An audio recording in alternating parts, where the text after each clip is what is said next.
على وبركاته صحابتي إذا شرفت بدن سو دواada meel kasta adduunka dacladiisa ka joogtaan waa walaashin raxmaruun oo idin salaamaysa maanta waxaan kasoo tuuranaynaa casho yar oo fudud insha Allah halka waxaan ugu jirta xabad yaanya xabad weyn oo basal aan soo jarjaray iyo barbarooniga cagaaran halkan waxaan ugu jira boolsahaas iyo xirahan beegara qudaartii baan ku daalay marka wax yar oo dhandhanaan baan kasoo tuuranaynaa maanta ma fahantiin marka walaalahayga qaaligaas soo dhawaada alaabtan soo habeynaya insha Allah aan soo shiilaya kan waxa weeye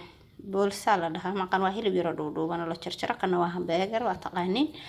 marka waan isku soo noqonaynaa waan soo shiila insha Allah ka waxaan ku soo dalacaa yaanyada iyo basasha iyo barbarooniga ka bacdina alaabta kala ku soo dara haduu Ilaahay ka dhigo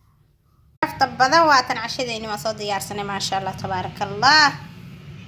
soo dhawaada walaalahay gacmo furan qalbi furan iyo niyad saafi insha Allah bismillaah kariim waa taas alaabteeni cabitaankiina waa kaasa manga waaye ama cambe ma sha Allah soo dhawaada walaalahay meel kasta adduunka dacladiisa ka joogtaan waa walaashin raxmaruun oo idin leh assalaamu calaykum waraxmatullaahi tacaala wabarakaatuh